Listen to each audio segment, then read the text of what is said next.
possible for them. One of those I know that my sister Tabitha has talked about, but I wanted to even make it better, which is the issue of data. You know, when it comes to the issue of labor in this country, the issue of data for decision making becomes very difficult.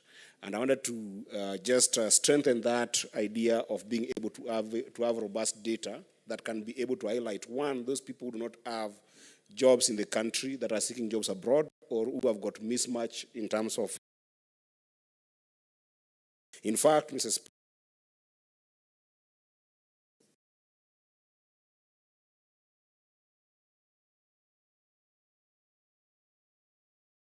urge that this committee considers even encouraging the relevant ministries to be able to make data availability a public thing that can be able to be brought to the media, so that when we have got data on labor that is seeking work abroad, this can even be broadcasted more broadly, so that people can be able to see what is going on in other places. But more close to this, and that's very close to my heart, Mr. Speaker, is just the idea of complexities around people who are abroad, who work and then want their monies in terms of remittances to come to their local households and families to be able to transform their lives. Because when people go to work abroad, they go to work to be able to change their lives, but also more importantly, to solve the needs of their communities down here. So one of the reasons why it becomes very difficult for labor to be mobile is the idea that when the remittances are coming, they're very expensive to the extent that they cannot be able to do some of the development that they want to do back at home or help their families. And this is where I think that the committee should consider some of the most adventurous ways to innovate around making some of our companies locally, like Safaricom, be global brands. Because Safaricom has become a very serious finance giant in the global financial systems, to the extent that if as a country we purpose, like countries like South Korea that purpose to make their companies like Samsung global brands. Imagine if Safaricom was a global brand today, all the remittances that we are getting in terms of billions outside, the families that we have outside that are working outside will be able to make them in a cheaper way that makes labor have powerful sense to local communities. And lastly, Mr. Speaker, I think that Kenya should be able to start thinking in a more serious way around our immigration laws, to the extent that when you look at the mobility of labor, one of the biggest problems is the issues of visas and the issues of getting passports. I think that we should be able to make it easier for people who are looking for jobs abroad to get their passports in an easier way. But in a reciprocal matter, we can also be able to consider making countries that have got some opportunities for our people as much as possible visa-free, so that this kind of bilateral agreements on issues of visa can make it possible for us to invite good talent in the country, but also us being able to export any kind of talent that we want in other countries. With that, Mr. Speaker, I support Senator Murango, and I hope that the committee will consider some of these ideas to incorporate in their statement. Thank you, Mr. Speaker. Senator Seki. Thank you, Mr. Speaker, sir. I also rise to support the motion from Senator Murango on the issue of marketing of Kenya produce in foreign markets. This statement has come in the right time when we are deliberating on the issues of foreign markets, particularly on the trade agriculture. This afternoon, I attended a forum that is called Global Gap Tour, which the agriculture sector and the producers in Kenya are discussing together with the Ministry of Agriculture and the Ministry of Trade, how to bring up more certification of Kenya producers and Kenya products to the foreign markets. So I think it has come to in the right time when we understand that what matters a lot in issues of foreign markets is issues like standards of our produce or products. Secondly is the issue of certification to the foreign markets. As you know,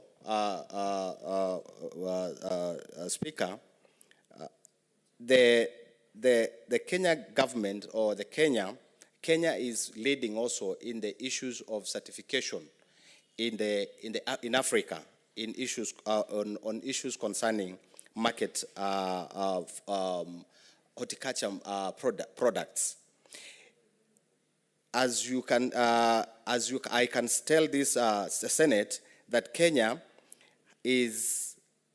has 323 certificate holders on foreign markets, and that means that we are behind South Africa, Cote d'Ivoire, and South Africa and Morocco, and even Egypt. So I think we have a lot, and the ministry has a lot, and to certify our producers and our farmers to get the certification that is required for us to be able to sell more products in the foreign markets.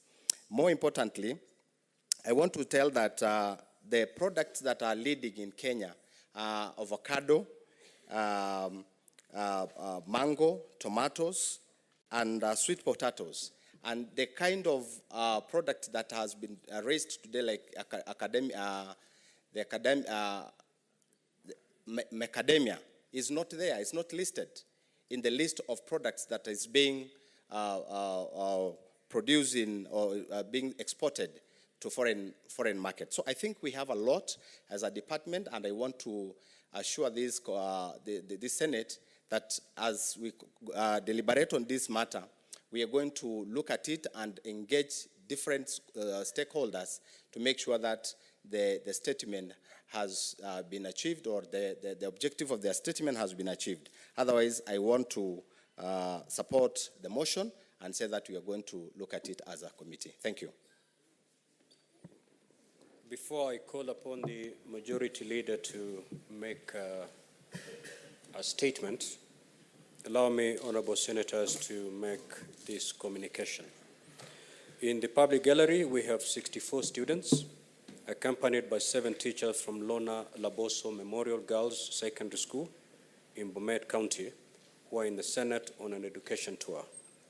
Honorable senators, in our usual tradition of receiving and welcoming visitors to Parliament, I extend a warm welcome to them, and on behalf of the Senate, on my own behalf, wish them a fruitful visit. I will allow, do the Senator for Bomet in the, I will allow Senator for Bomet, Wakili Sigei, to make very brief welcoming remarks. Thank you, Mr. Speaker, for giving me this opportunity to welcome the students from Bomet County. Lona Laboso Girls is a memorial school that was established courtesy of the first female member of parliament for the constituency called Sotik. In the year 2012, Mr. Speaker, the Honorable, the late Joyce Laboso actualized the institution now, which is represented by the beautiful girls in the gallery today. Mr. Speaker, I want to welcome them and encourage them to carry the flag, which was carried by the first female MP whose name is inscribed in the institution that they represent today. Similarly, to carry high the flag of the first female governor of Bomet County, the late Joyce Laboso, who actualized the institution. This is a house where rules are made. Honorable Joyce Laboso was a deputy speaker in the National Assembly. I am very sure and convinced that the spirit that she had and the investment that she made in the institution that you are in now will be carried higher by you. And I want to encourage you to work hard, celebrate the 2 beautiful names that you carry in the school, and show the world and Bomet County at large that indeed the 2 ladies are great ladies and you want to emulate them in your future. I welcome you to the Senate I also ask you to enjoy every moment of it and learn so that you carry back home the new and important lessons that you've picked from this House. Mr. Speaker, I thank you and I encourage them to learn more than just being here. Senator Ledama, what is your point of order? Senator Cheriot, Majority Leader.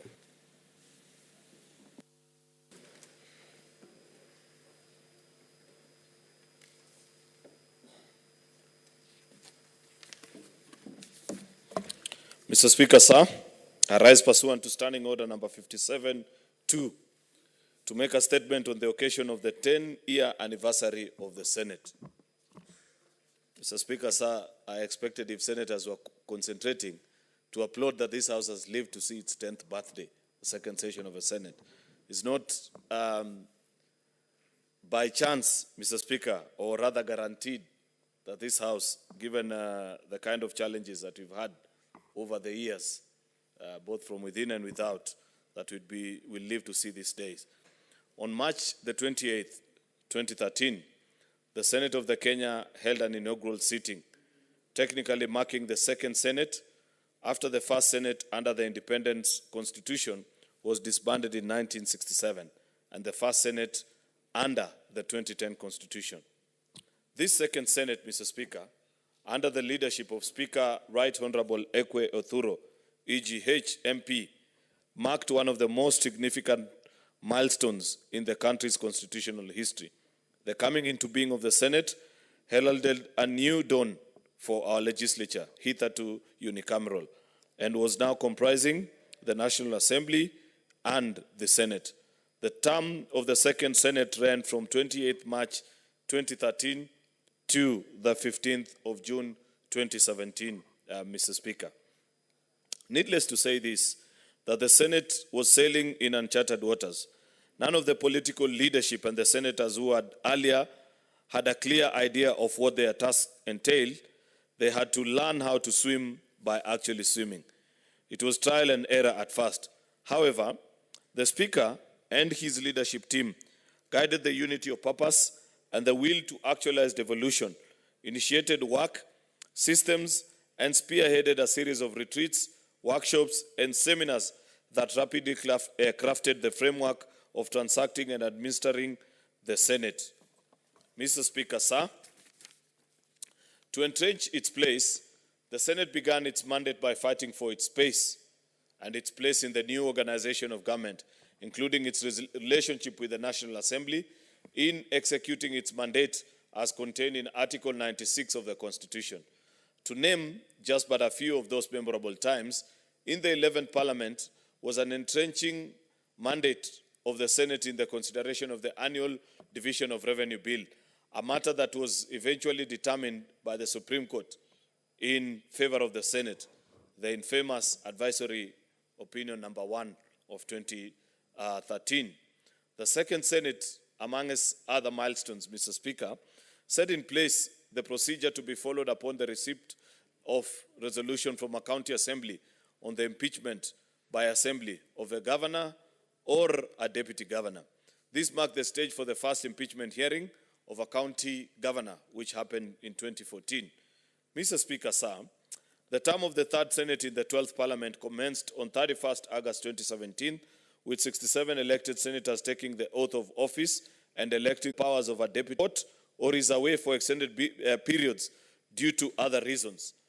Other fundamental achievements include measures to resolve the stalemate on the delayed enactment of Division of Revenue Bill and its impact on the county finances, and the implication of the High Court judgment on the constitutional petition 284 of 2019 that challenged the laws that were enacted and procedural. That remains to be one of our memorable days of this House, Mr. Speaker, last Parliament, when we all walked hand in hand from right here in the Senate chambers all the way to Milimani Law Courts. And I see many colleagues in the House today who made the infamous march, Mr. Speaker. That day secured our place in history, Mr. Speaker. Had we not pushed back on an executive fully backed by the National Assembly that was keen on extinguishing this House, Mr. Speaker, I am not sure whether we'd be here gathered this afternoon, Mr. Speaker. I celebrate all the senators that joined us on that graceful march that morning. Mr. Speaker, sir, in the third Senate, we initiated inaugural sittings of the Senate outside Nairobi. Actually, should be in the third Senate. We initiated the inaugural sittings of the Senate outside Nairobi, commonly dubbed Senate Mashinani. These sittings showcased and entrenched the place of the Senate as an institution mandated to represent and protect the interest of counties and their governments, as highlighted in Article 96 of the Constitution. So far, Uasin Gishu and Kitui have hosted and will continue with this practice, and we shall continue as a Senate with this practice into the future. You're aware, Mr. Speaker, that I think 2 weeks ago, I did move a motion in this House, and colleague senators were gracious enough to agree with me that we carry on with this program, and there is already set in place a technical committee that is scouting for the ideal venue of the third edition of the Senate Mashinani. Mr. Speaker, we look forward to that edition later on this year. As you may recall, Article 96, Mr. Speaker, 6 of the Constitution of Kenya provides the Senate determines the allocation of national revenue among counties. Article 176 of the Constitution establishes the county governments which are mandated to perform the functions stipulated under Part 2 of the 4th schedule to the Constitution. Under the principles of devolved government, the county government shall have reliable sources of revenue to enable them to govern and deliver services effectively. One of the major achievements of the Third Senate was a fight for increased resources for counties. Consequently, we have observed a consistent increase in shareable revenue from Kenya shillings 190 billion in 2013-2014 financial year to the current Kenya shillings 370 billion for financial year 2022-2023, representing a consistent annual average growth of 35%. Mr. Speaker, that was an important fight that we fought together as a House. The infamous, or the rather famous in the Senate, revenue formula debacle that lasted a good 10 weeks, Mr. Speaker. With all the intrigues and all the challenges that came with it, senators stood firm in this House. And thanks to Senate fighting together as a House, we had a steep jump in resources allocated to counties. In fact, the previous year, 2020-2021 financial year had been 316 billion. But thanks to that fight, we were able to grow it to 370 billion in the subsequent financial year, courtesy of the good work that senators did. Another hallmark of the Third Senate was the consideration and the passage of the third basis for revenue allocation among county governments. Through robust debates, the Senate emerged stronger than ever before and demonstrated its commitment. Mr. Speaker, these 10 years have not been without its challenges, but the Senate rose to the task and committed to upholding the principles of democracy, transparency, and accountability. This milestone marks a decade of dedicated service to the people of Kenya, as the Senate has played a vital role in shaping the country's legislative and governance agenda. Through its oversight role, the Senate has ensured that the public resources are used for the better of Kenyans and has held public officials accountable for their actions. As we commemorate this milestone, Mr. Speaker, we recognize the hard work and the dedication of the current and former senators who have worked tirelessly to ensure that the Senate remains a strong and effective institution. We acknowledge the support of the Kenyan people who have placed their trust in the Senate to represent their interests. Mr. Speaker, just reflecting upon, I thought as well on some of what many might consider to be among the highs, just as I've listed quite a number, and what perhaps where there is a high, Mr. Speaker, there has to be a low. The world and life generally is sinusoidal.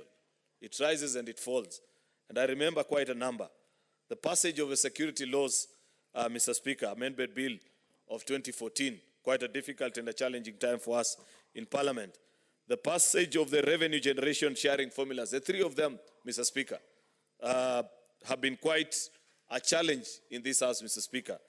I have been lucky to witness all three, Mr. Speaker, and I know while each has been unique and has had its own difficulties and nuances associated with dividing anything money-related, Mr. Speaker, each has been unique, but I'm glad that on all three occasions, Senate emerged the winner. Of course, the first and the second Senate Mashinani sittings in Kitui goes down as a high. Mr. Speaker, the suspension of the Senate sittings in solidarity with senators arrested over the second generation revenue sharing formula. That was quite a high. We came together and pulled together close ranks across political party divides, Mr. Speaker, and ensure that our colleagues who had been arrested in the course of their duty were brought back to this House before debate could commence on anything, Mr. Speaker. That was quite a high. It's not every day, Mr. Speaker, that colleagues close ranks and fight for each other. Oversight of county governments and assemblies by Senate committees are quite an important exercise that we partake through our various committees, Mr. Speaker. Well-coordinated impeachment processes bringing order to county governments, Mr. Speaker. We have saved governors on these floors. We've hanged some, Mr. Speaker. Both very difficult experiences. On days where we have acquitted some, hasn't been easy. Most of the times, Mr. Speaker, we've had to sit until very late at night. There are some that we've sat up to almost 2 or 3 a.m. in the morning because of statutory deadlines, Mr. Speaker. But all in all, we guided the specific county assemblies in the right way, complete with a exit report from the committee or the plenary, Mr. Speaker, guiding them on what to do and handle a particular situation. What are some of our laws, Mr. Speaker, as a House, the past 10 years as I reflect and think through? Quickly off my mind, Mr. Speaker, I remember the stalemate with the National Assembly and the national government over the division of revenue bill. Quite famous in the 10th Parliament, Mr. Speaker. No, the 11th Parliament, where National Assembly was grappling with appreciating that Senate had arrived, we were the new kid on the block, and we were ready and willing to defend the place of devolution in our Constitution. And therefore, on many afternoons, the National Assembly spent useful public time discussing individual senators as opposed to our position and what we stood for in the family of devolution, Mr. Speaker. It hasn't been an easy time. Secondly, of course, arrest of senators, colleagues, Senator Cleophas Malala, Senator Christopher Langat, and Senator Dr. Lutumbesi Lelegwe over standoff related to the passage of second generation formula. That was quite a difficult time for us as a House, but I appreciate what we did together. All of us, those that were in support of the formula as proposed, those that were against, we all stood firm and said the state had taken their game too far. And until we were given a credible explanation of where our colleagues were, they were unconditionally released, that's when debate resumed, Mr. Speaker.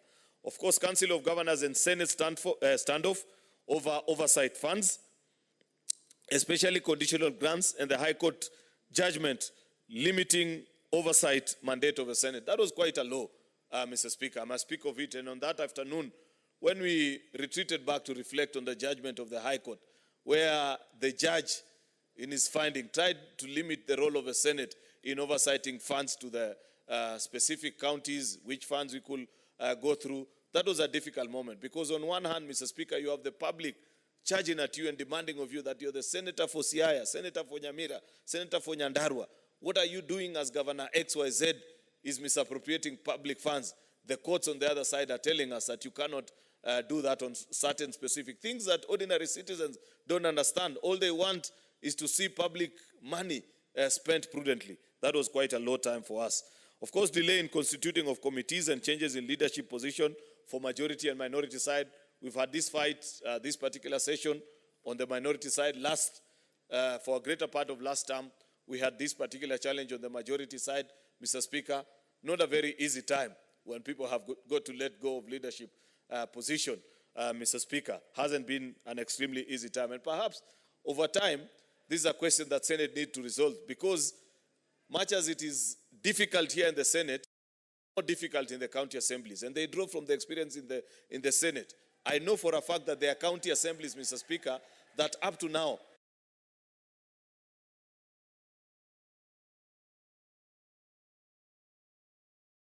session, just trying to resolve who is the majority leader, and therefore it's a challenge to us as a House, because we are the protectors and the custodians of devolution.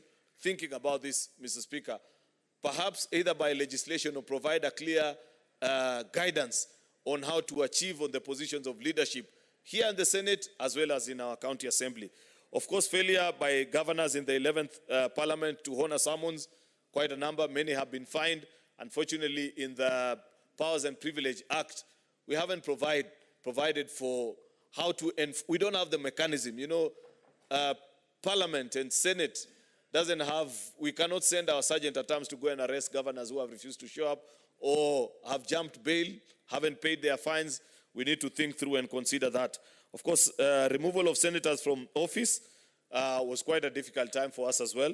You remember the case of Senator Mwaura, Senator Professor Kindiki, Wetangula, and Senator Kangata. That was quite a difficult time for us. Of course, delays of processing of Senate bills during the 11th and 12th Parliament. We haven't faced this challenge yet. I have to be optimistically cautious, Mr. Speaker, so that I don't get ahead of myself, because I know how, I've been around fairly long enough to know that when it's all rosy when you're beginning terms of Parliament. But as you get deep and deep into the term, and there are disagreements between both houses, then the urge to withdraw or to ignore the Senate, rather, Mr. Speaker, clicks in. And on those occasions, you find that Senate ends up suffering. Mr. Speaker, finally, just as a way of concluding, and this I have picked randomly, I am just reflecting on colleague senators that we've had the privilege of serving with over the last 10 years, and moments and things that they did that will remain forever etched in the memory or the history of Senate, Mr. Speaker, for those acts have defined us, who we are today and what we shall be in the future. Number one, Mr. Speaker, Senate Speaker Ekwe Ethuro.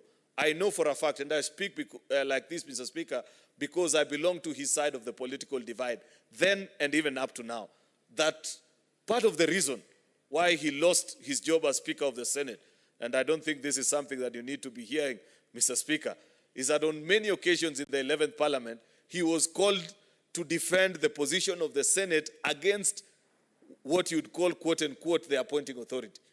Some of them extremely powerful, Mr. Speaker. But because he stood firm in defense of this House, unfortunately, he never made it as he would have wished to return as a Speaker of this House.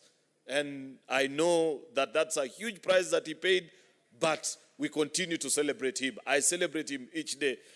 He's one of the gentlemen who, when for one reason or the other I bump into him, I bow in honor because of what he did for this institution.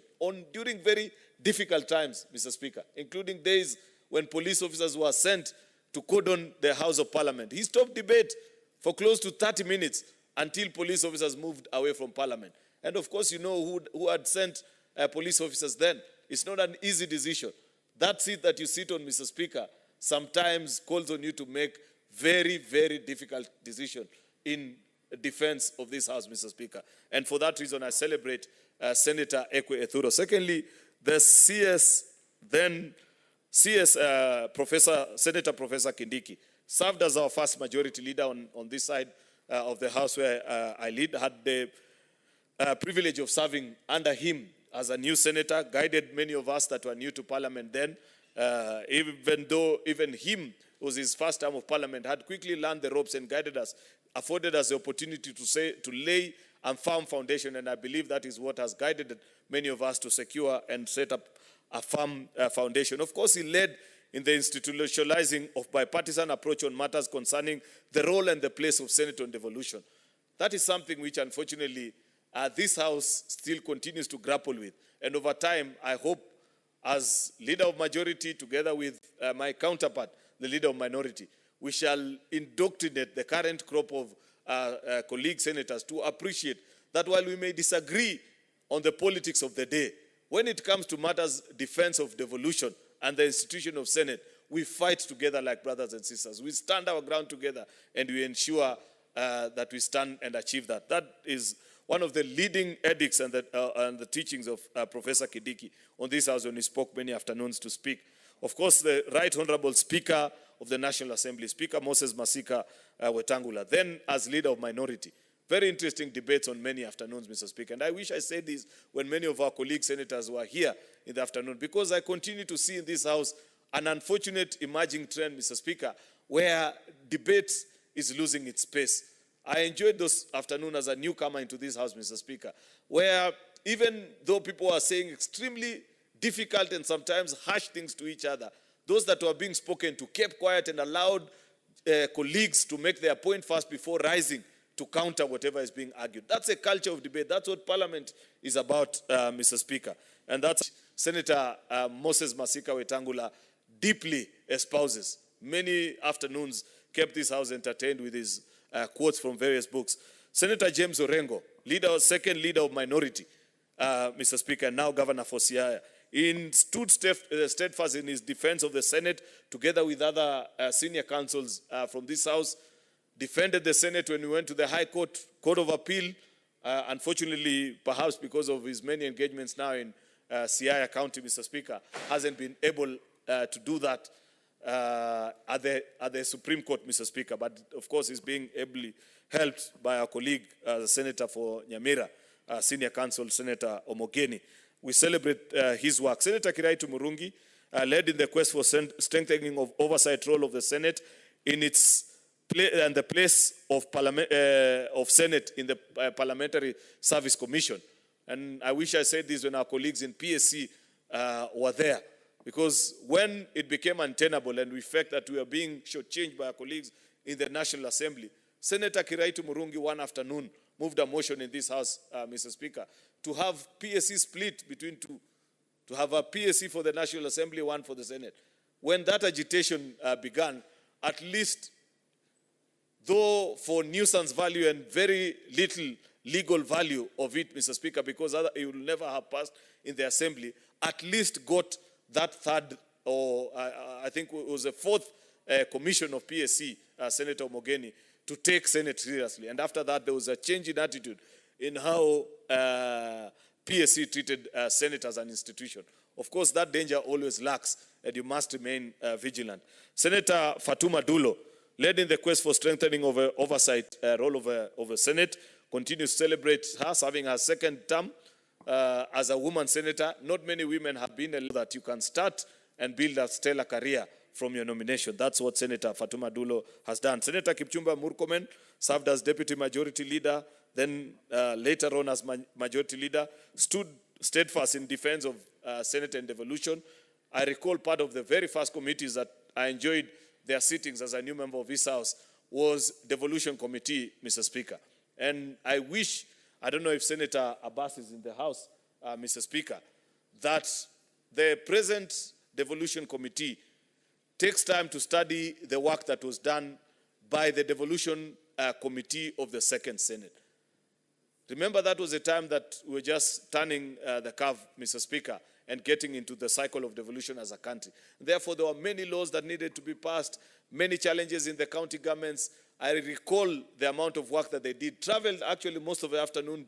They missed plenary sittings, resolving disputes between governors and their deputies, county assemblies, and so on and so forth, Mr. Speaker. I wish that be the guiding spirit of the present devolution committee chaired by the very able Senator Abbas.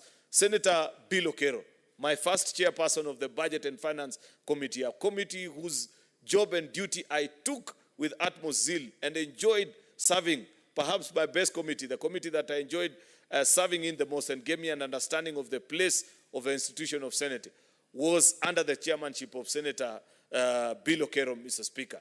Served that committee, ensured that our reports, especially on BPS, Mr. Speaker, though ignored by the Treasury, will always find a way of either speaking and closing ranks with our colleagues from the National Assembly, despite the fact that those times there existed very frustrated relationships between both houses, Mr. Speaker, but also generally guided us in pushing for the place of devolution. When we began about conditional grants, Mr. Speaker, and so many amendments to the PFM, guided by Senator Bill Okero. Senator Dr. Boni Halwale, our whip, Mr. Speaker, chaired the first committee of the County Public Accounts and Investment Committee and led the committee in establishing institutionalization of oversight on county governments as contemplated in Article 96. This was the first PAC committee that dealt with county governments. Remember, CPAC before was dealing only, when we were unicameral, Mr. Speaker, was dealing only with our colleagues, with oversighting the national government. But Senator Boni Halwale led this committee with great honor and distinction. I remember the many reports that he tabled before this House. And on that, courtesy of the work that his committee did, many county governments reformed and actually ensured that there was prudent use of public resources, a culture that is quickly waning away, Mr. Speaker, and it's not something to be celebrated. I wish to challenge our colleague senators to take keen advantage of the reports, first of all, of CPIC, but second and most importantly, Mr. Speaker, even the audit reports. I see many occasions when I first came to this House, Mr. Speaker, when reports of Auditor General were tabled here by then Majority Leader, you'd see senators camper for the same, to pick a copy and see how their counties are doing.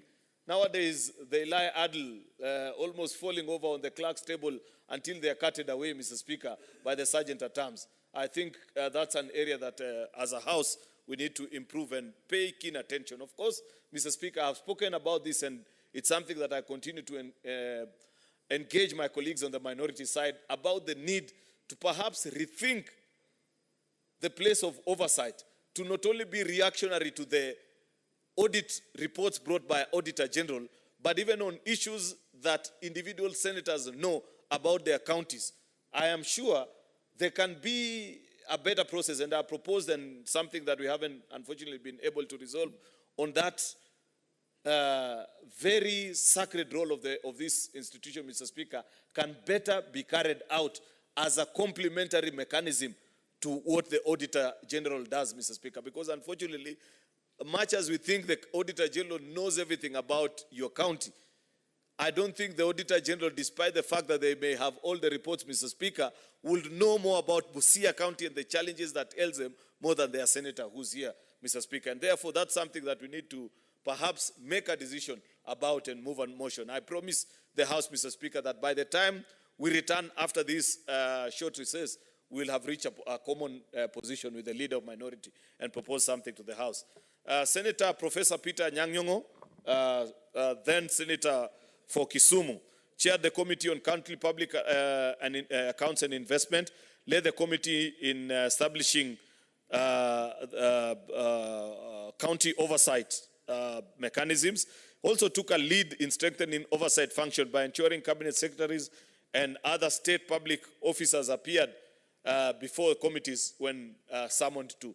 One of the best reports that you'll read about Parliament, Mr. Speaker, on Kenya Airways was courtesy of work that was done by a special committee led by Senator Professor Peter Nyang'nyong'o of this House, with this House, Mr. Speaker. Senator Martha Wangare, now member of Parliament for Gilgil, began her career in this House as a nominated senator, has moved on to serve now, she's serving her second term as member of Parliament for Gilgil constituency. Introduced and navigated amendment to the Employment Act, providing for the provision of pre-adoptive leave for parents seeking to adopt a child. You know, the bill was assented to and is now part of our employment law. Just the same way when you are expecting the birth of a child, Mr. Speaker, many people take leave. She introduced a very interesting proposal which senators and the National Assembly agreed to on what she called pre-adoptive leave. People going on leave as they prepare to adopt a child, Mr. Speaker. Senator Mutula Kilonzo Jr. Remained steadfast in his quest for the protection of devolution, introduced legislation on the county boundaries to resolve long outstanding and delicate boundary disputes between various counties. Unfortunately, Mr. Speaker, the county boundaries bill has never been concluded on, Mr. Speaker. It's presently before the House. And I hope, Mr. Speaker, that this Senate will take time to have a rigorous debate about that particular bill this time, Mr. Speaker, especially in light of the fact that we know that IBC, once properly constituted, Mr. Speaker, has got to do delineation of boundaries in this present year. And I believe it is Senate that can guide on dispute resolution between various counties, Mr. Speaker. And this is a present challenge that exists. In fact, I struggle to imagine a county. There are very few counties that don't have boundary disputes with their neighboring counties, Mr. Speaker. And it's something that Senate can guide on how to conclude on this process. Senator Dr. Agnes Zani, Mr. Speaker, was instrumental in introducing legislation for the protection and enhancement of devolution, including the very famous Natural Resources Bill, which has been introduced this term of Parliament, I think, by Senator Danson Mungatana. I hope, Senator Mungatana, you work and conclude on that bill as soon as now, because that bill is extremely important to all of us, because each county has a resource that they share or that they give to the country. Yet, on many occasions, counties don't benefit. Lastly, Mr. Speaker, is just to remember that across this journey, we have lost many of our colleagues, and would wish just to mention them because those were extremely sad times for us as a Senate when we've had the unfortunate incident of having to lose colleagues. Of course, first was Senator Mutula Kilonzo, Senator Kajwang Senator Kajwang Gerald Otieno, Senator Kariuki Gigi of Laikipia in the 11th Parliament. Then, of course, in the 12th Parliament, last Senate, Mr. Speaker, unfortunately, we lost Senator Ben Okello of Migori County. I believe after that loss, Senator Eddie tried to replace him, but was unsuccessful in that quest. Thank God he succeeded this time. Senator Yusuf Haji of Garissa, replaced by his son, Senator Abdul. Senator Kabaka Boniface served as Senator for Machakos. Senator Prengei Victor, and Senator Machage Wilfred of Migori, Mr. Speaker, colleagues that we lost across the way. Mr. Speaker, I will be remiss if I conclude on that speech without celebrating. I have celebrated almost every other senator that has made contribution. Of course, I couldn't mention many who are still serving in this House, Mr. Speaker. I'm sure the right time to celebrate them will come. But I want to celebrate equally, Mr. Speaker, the staff of the Senate, led by the very able clerk, Jeremiah Makoha Nyegenye, for 3 terms now, has served as clerk of the Senate, leading the first team, the first staff that put together the institution of Senate.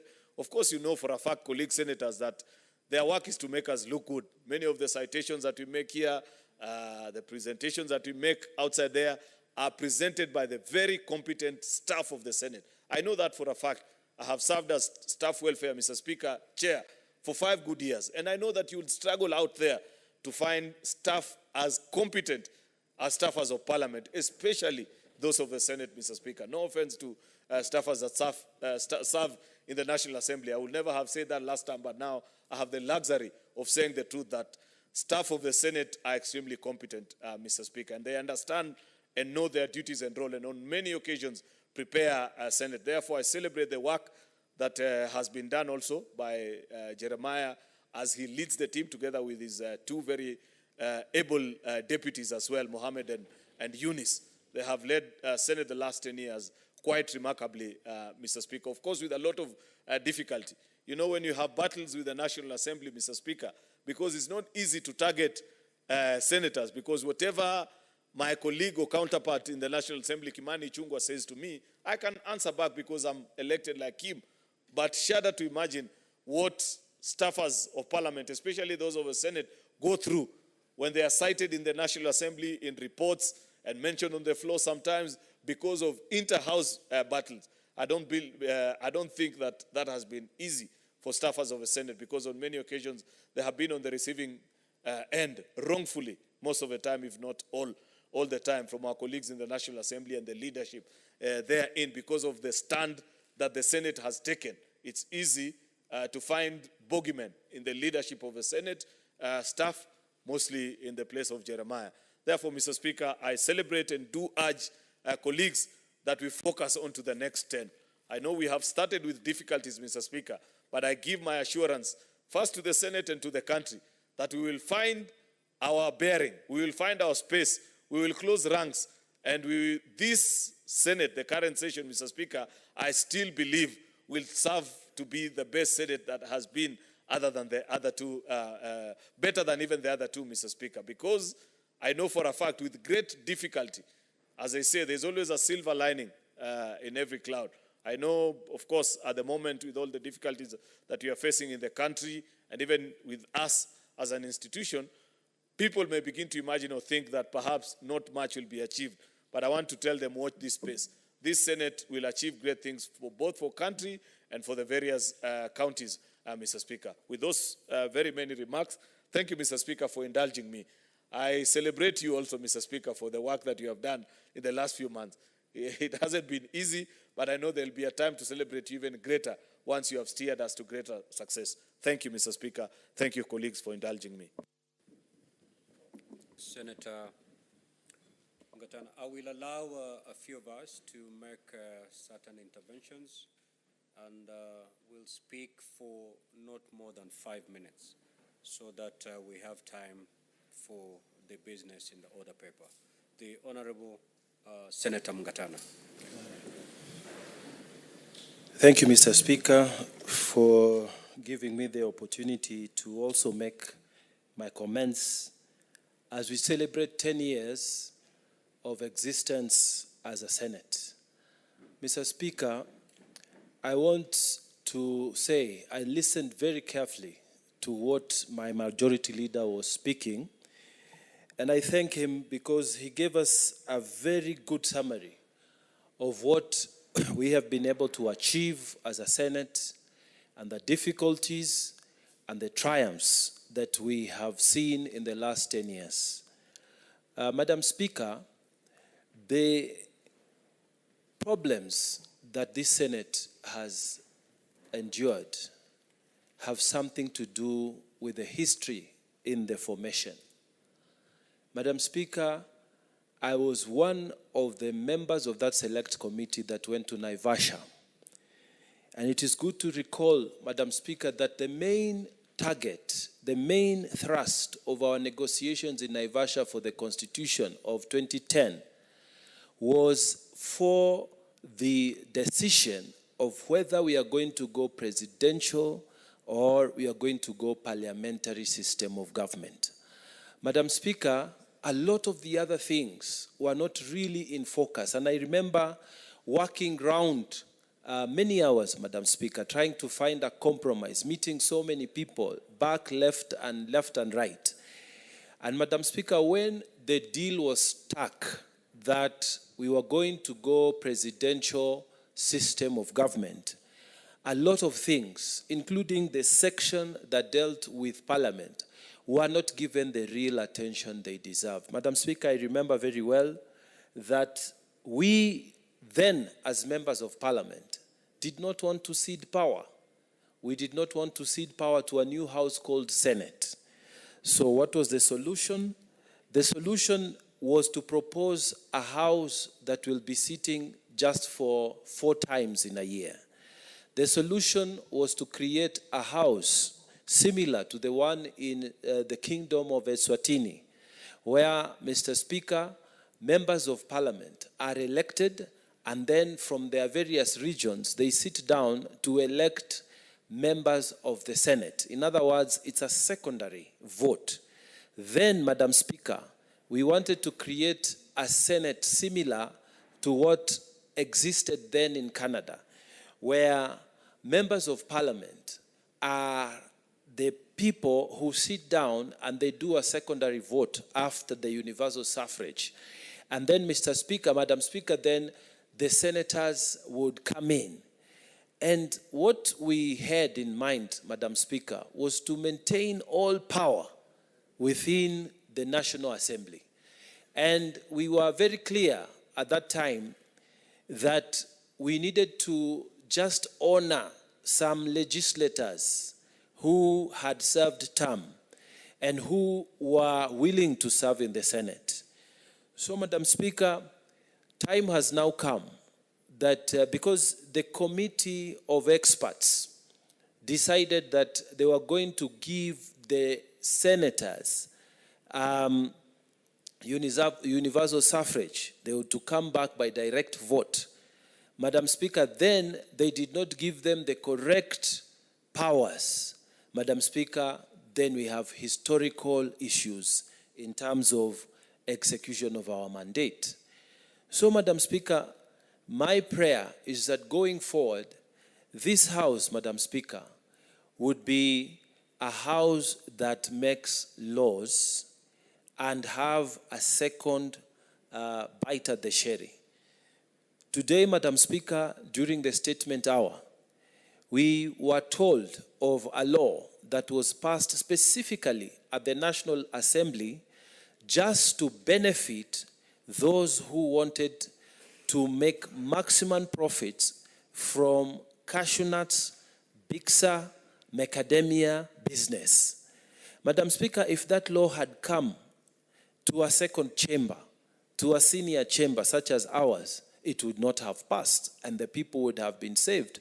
And Senator Morango from Kirinyaga would not have had to cry because of the way the farmers from his areas are being mistreated because of that law that was passed in a haste at the lower house. Madam Speaker, it would help us to think about making approval sittings to just be the Senate preview so that, Madam Speaker, only senators, like in the United States where we borrow this system, should be sitting to approve potential nominees from. It's time up, Senator Mungatana. Thank you. Senator Catherine Muma. Thank you, Madam Senator, for this opportunity to contribute to this. I would like to celebrate, is it the second birthday or the second birthday of the Senate under the new constitution. Madam Speaker, I happen to serve on the Commission for the Implementation of the Constitution, and I would like to endorse what Majority Leader has said, that those who were before us, the first Senate and the second Senate, or the second Senate after independence and the third Senate, did a great job. They did a great job in modeling to the country what the rule of law looks like. Madam Speaker, I would like to single out names and recognize Senators James Orengo, Senators Anyang' Nyong'o, Senators Otieno Kajwang', Senator Bilokero, Senator Boni Halware, Senator Moses Wetangula, Senator Professor Kithure Kindiki, Mutula Kilonzo, and then later, Senator Mutai Kagwe, Senator Kipchumba Murkomen. Later we had the Super Senator Sakaja, we had Mutula Kilonzo Jr., and as we move on for the lady senators, I also wish to celebrate our leading senator, Senator Dulo, who has been here 3 times. Madam Speaker, also celebrating our first elected senators, Senator Dulo, Senator Professor Margaret Kamar, Senator Susan Kihika, Senator Kavindu Mutama, and in this particular sitting, Fatuma Dulo, Senator Mudama, and Senator Tabitha Keroshe. Madam Speaker, the first Senate in particular fought for devolution. The truth is that the government of the day then was hell-bent on clawing back on devolution. And the senators in this house stood firm across the aisle and fought for devolution. Madam Speaker, I am hoping that the Senate in which I am currently serving will not be the Senate that will be on record as the Senate that will claw back on the rule of law, will not be the one that is going to claw back on devolution. Madam Speaker, I hope we can move further and recognize that we have a lot of work to do, and We can, for instance, strengthen intergovernmental relations, including intergovernmental relations between the Senate and the county assemblies. That we can also be the Senate that will get the collective responsibility of all arms of government to review the over 150 laws, Madam Speaker, into these functions. Madam Speaker, as we continue taking into account the current political situations, I will urge all senators across the aisle to do what we swore to be done, to actually be the senators that will help to move devolution a notch higher, the one that will truly help this country to enjoy what the Constitution of Kenya 2010 envisages under the Constitution.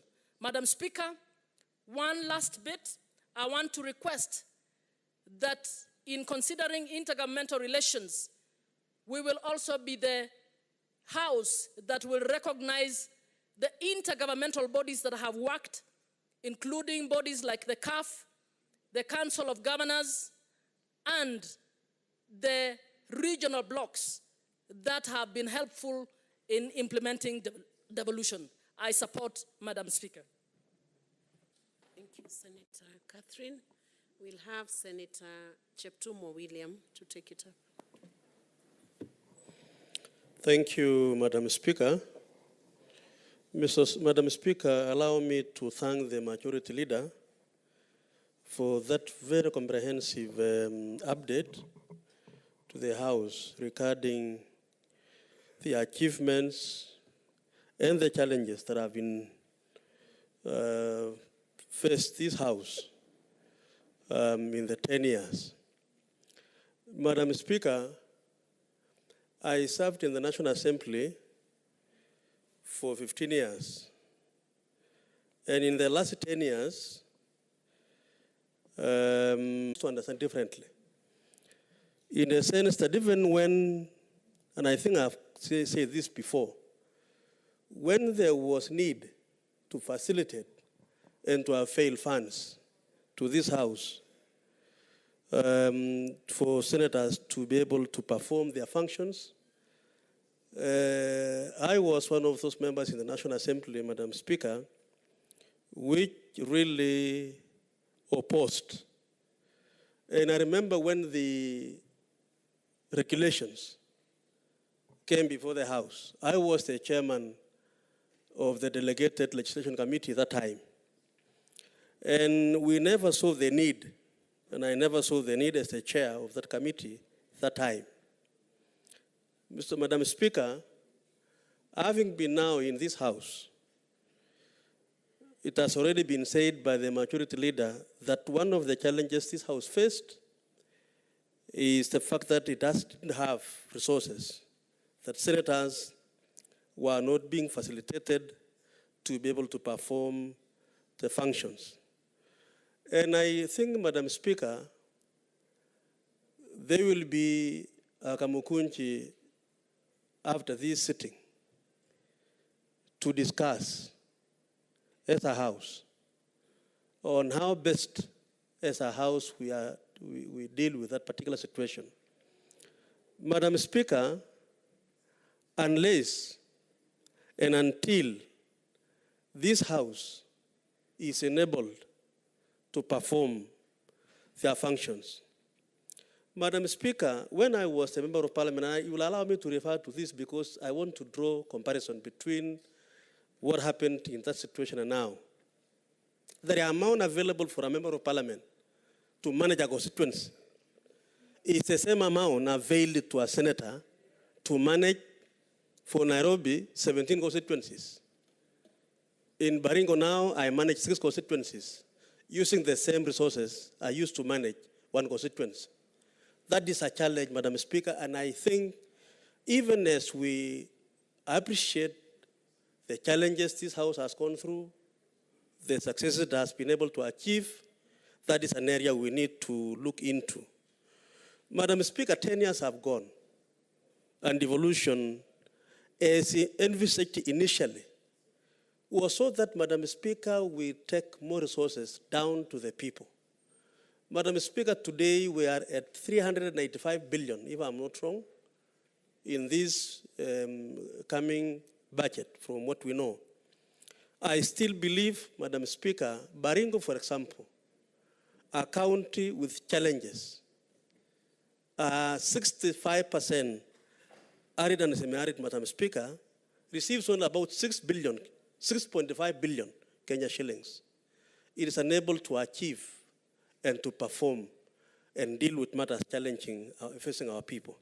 So, Madam Speaker, I think this House, as we listen and appreciate the successes Senate has done over the years, it is time for us now, Madam Speaker, as a House to stand firm, claim our space, and continue to use the existing current understanding between the two houses, Madam Speaker, because I believe that there is some element of understanding now, so that, Madam Speaker, we reduce the tension that has existed before between the two houses.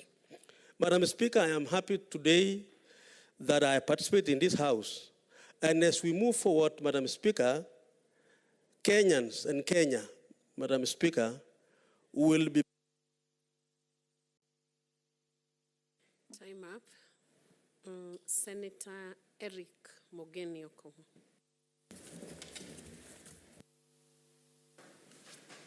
Yes, thank you, Madam Speaker. I also want to join my colleague senators and Senator Cheruiyot, Majority Leader, in celebrating the 10 years that the Senate has been in place.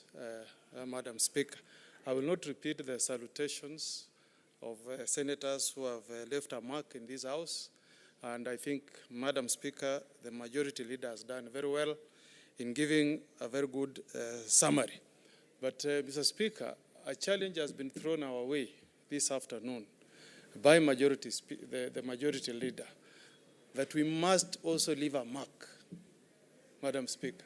Listening to the contributions this afternoon and the confessions, including what I've heard from Senator Mungatana, Mr. Speaker, it is evident, Mr. Speaker, that the people gathered in Naivasha had one agenda: to mutilate and weaken this House, Madam Speaker. And we must, Madam Speaker, as we celebrate our brothers who have moved from the other House, including Senator Cheptumo, Senator Halwale, Senator Mungatana here, Senator Onyonka, Senator Dr. Oburu, we must, Madam Speaker, wake up to the realization, Mr. Speaker, that this is not the House that Kenyans intended when they created a second chamber after Naivasha, Mr. Speaker. Mr. Speaker, Madam Speaker, what do we want to be remembered for, Mr. Speaker? Madam Speaker, our brothers who served in the first and second Senate made their contribution. Madam Speaker, my take is that a time has come, Madam Speaker, where this House must make a resolution, the way we made a resolution and moved to the High Court together in filing petition 284. We must pass a resolution, Madam Speaker, to revisit the power, the legislative power of the Senate, Madam Speaker. What was put in Article 96, Madam Speaker, was a deliberate effort to make us operate as a lower house, Madam Speaker. And the tragedy is, Madam Speaker, unlike the reference of that Senator Sesathini that Senator Mungatana has referred to, this Senate enjoys direct mandate from the people. Look at the votes that brought Senator Halwale here. Look at the votes that brought Senator Dr. Oburu Odinga here. Look at the votes that brought my friend, Senator for Busia, and even myself, Senator for Nyamira, Madam Speaker. We cannot be sitting here every day rewriting the book of lamentations, Madam Speaker. A time has come, Madam Speaker, we must bite the bullet, Madam Speaker, and go to the annals of history as the Senate that put in place a bold move of getting back our correct legislative authority as an upper house, Madam Speaker. Listen to contributions by Senator Mungatana. We sit here, Madam Speaker, representing counties, Madam Speaker, yet we don't vet even cabinet secretaries. We don't vet the Attorney General of this Republic. We don't vet permanent secretaries, Madam Speaker. That should not continue, Madam Speaker. Let us pull together, Madam Speaker. This is for posterity. This is in public interest. This is for the good of our country, Kenya. This is in defense of devolution, Madam Speaker. So I'm urging my colleagues, as we celebrate 10 years, let us also leave a mark. Let us ask the question, what will we be celebrated for as the third Senate, Madam Speaker? We cannot, Madam Speaker, continue as if business as usual. No, things are not right, Madam Speaker. As we speak, Madam Speaker, your counterparts in National Assembly are controlling 60 million for repair of roads in each constituency. And you have no say as a senator. We tried to amend the Roads Act on the floor of this House, Madam Speaker. But our friends, our brothers from the National Assembly said they will never allow us to have any say on the usage of that money.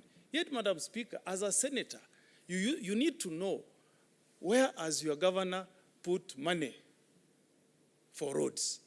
You need to know where has the member of parliament put money for roads so that there is no duplication, Madam Speaker.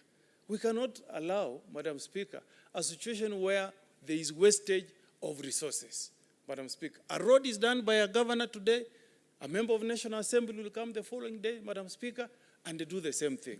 Look at bursaries. You have a member of parliament dispersing bursaries. Women rep giving bursaries. Governor giving bursaries. Which household receives what? So, Madam Speaker, I pray, Madam Speaker, that this Senate will lead the way, Madam Speaker, in amending the Constitution so that we truly become an upper house. This is not about UDA. This is not about Azimio, Madam Speaker. This is about having a constitution. Thank you. Thank you, Senator Omugeni. Senator Boni Halole. I cannot see Senator Wakili Sigei, so you can take the floor, Senator Boni. Thank you, Madam Speaker. Madam Speaker, is indeed a privilege for me to stand here and thank God that when I cast my eyes across the House, I see only two people, who are there on day one of the second Senate, which is the first Senate in this generation. It was Mr. Speaker, who are currently in this House. It was Mr. Speaker, Madam Speaker, the clerk, Nyekenye, and myself, Mr. Speaker. We are the only ones surviving from that generation. So we want to thank God. Having thanked God, I want to thank the leader of the majority and ask the clerk, as the CEO of the Parliamentary Service Commission, did you really put thought into this process? Are we not the real problem? Why? How can you say this is a great day? When we have demeaned ourselves, we are reducing celebration of a national institution that changed the trajectory of development in this country, that brought tarmacs for the first time in the country, build level 4 and level 5 hospitals, teaching and referral hospitals for the first time in this country. We are celebrating it through a motion late in the evening. Today, life should have come to a standstill in the entire Senate so that we celebrate this day in a proper manner. We are demeaning ourselves.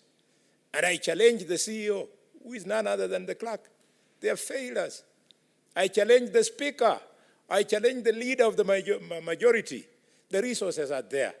I know for a fact there is nobody in the current government who would not have supported a proper celebration of this Senate.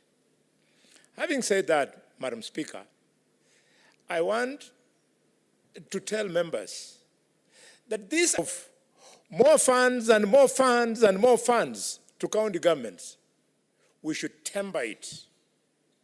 Temper it with questions of, when we send the money, what does it do? 10 years ago, Senator Oburu, we gave devolved units 210 billion. And this year, we are going to give them 385. If you go in each and every one of those counties 10 years ago, the governors came out of their starting blocks like bullets. You'll find something innovative here, innovative there, but with the years, it has gone down. Now our county governments are employment bureaus, bureaus that employ friends and relatives of governors. Let us insist that the money going to county governments should be for development, and it should meet the mandatory 30% provision in the County Government Act. Madam Speaker, I don't want to speak for long. I'm so proud of you, and I know for sure that this little resistance that you're hearing from here and there will end with time, because in these 10 years, senators have become MCS, MCS have become senators, women MPs have become governors, governors have become senators, people like Khalwale who resigned my seat as senator have since come back to the Senate. So the will is evolving, and I know that the common sense of the entire country will one day in our lifetime realize that you need to give Senate its position. I conclude by speaking to the issue of devolution in Belgium. In Belgium, the devolved governments are more resourced than the national government, the federal government in Belgium. In fact, if you go to Wayne, the Wayne state gives financial support to the federal government. This is where I want us to take Nairobi, so that people should not take Nairobi. Thank you, Madam Speaker, I support. Thank you. Senator Oburu Odinga.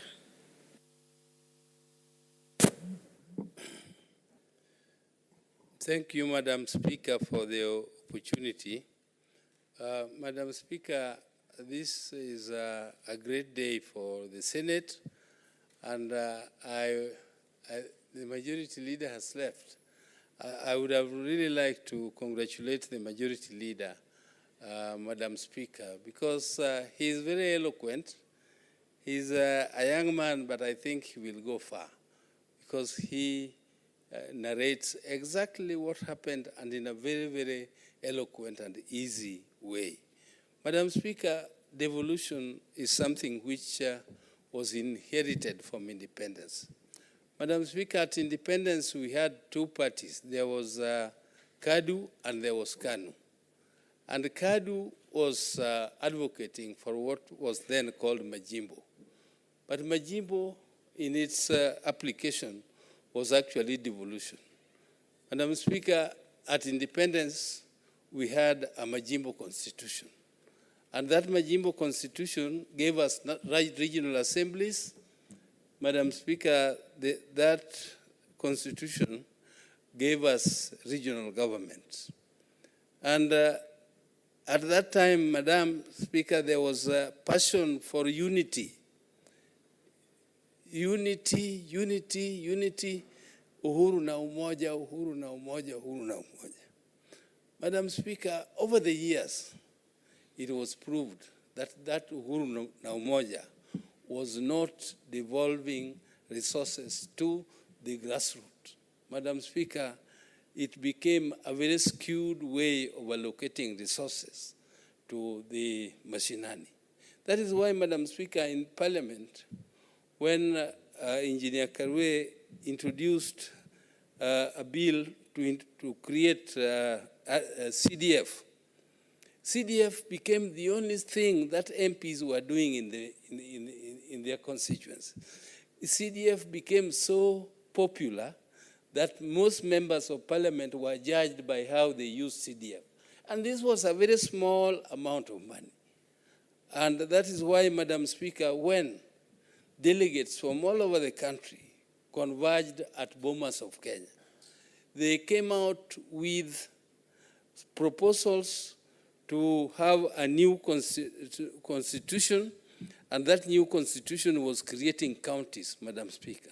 Madam Speaker, those counties were big counties, counties which there were only 14 counties. Madam Speaker, when people went to Naivasha, those who went to Naivasha mutilated the proposals from Bomas of Kenya and created 47 counties, Madam Speaker. Madam Speaker, I think unless and until we create counties which are economically viable, which are big enough, like many, yes, we shall not have the counties being very effective. I've heard Honorable Kaluale saying that counties are more or less like employment bureaus. They are employing their relatives. That is true, Madam Speaker. Madam Speaker, counties should be units which deliver services to the people. And the employment, of course, should be one of them. But the main target of devolved units should be service to the people and creating development to the people. Therefore, Madam Speaker, I think that this Senate has a long way to go. And we need to put the Senate back where it was in the Bomas draft constitution. Let us make the Senate an upper house. Madam Speaker, your office is a very powerful office. And that office, your office, which it really defends the devolution the way Honorable Cheriot was explaining here, Senator Cheriot. I think your office can make a big difference. Just make it a target that you want to make sure that there are changes made so that the Senate takes its place, which the National Assembly cannot do. The place of an upper house, the place for moderation of bills, Madam Speaker. Madam Speaker, we should be able to do away with majoritarian dictatorship. Senate represents. Unfortunately, Senator, thank you, I think time is up for you. Yes, Senator Essie Kinyori. Thank you, Madam Speaker. First, I want to support the statement by Senator Aaron Cheriot. Even as we commemorate 10 years since inception of the Senate, noting that we had it but initially abolished in 1966. So today, in a special way, I also want to recognize Senator Boni Halwale, proverbially the one-legged dancer, who welcomed me even before I was sworn into this Senate because of his soft spot for young people who are pursuing ambition in leadership. Secondly, I also want to say we've made quite a milestone. Today, Madam Speaker, you're seated there as a testimony for supporting women, you and Senator Catherine Muma. So that's a positive thing as we celebrate the Senate today. I also share a lot of similarities with the Honorable Member Martha Wangari, who in her youthful days was a student leader in Sonu, then led Warembo na Kibaki. Just like I do, I was a student leader in Masai Mara University, serving as the first female vice president of the student union, then ran Women for Ruto, that was mobilizing young people in support of the election of President William Ruto in the past campaign. And I'm now a nominated senator. Why I'm giving this is that the Senate is a very good breeding ground for young people who are pursuing leadership and for women generally in this country. Madam Speaker, though I'm challenged and I think the constitution architecture in general needs to be reviewed. Currently, the Senate is serving more of a token other than its rightful place at the upper house in this country. Madam Speaker, reviewing will give back the Senate its space in this country so that we are able to clearly provide the oversight that the people have been yearning for and in entrenching devolution. I also look forward to this Senate giving guidelines on civic education. Madam Speaker, As you well know, Article 100 of the County Government Act of 2012 well stated that the county government should be having civic education programs in their counties. But several years down the line, none of the counties have complied because their claim is we do not have a national framework on civic education. I hope this fourth Senate will bring that to actualization so that we do not have what we are currently seeing, where a governor will issue roadside declarations of bursaries being issued to needy children, whereby citizens in the first place do not even have information on what to expect from their leadership. Civic education not only in county government but institutions in those counties, so that we are bringing up an informed citizenry. Madam Speaker, as I also wind up, I look forward to this Senate clearly stating to what extent did we have the 14 functions that were taken down to the counties implemented. Currently, we have so many wrangles which this Senate would have actually addressed, because you know when devolution came in, the Constitution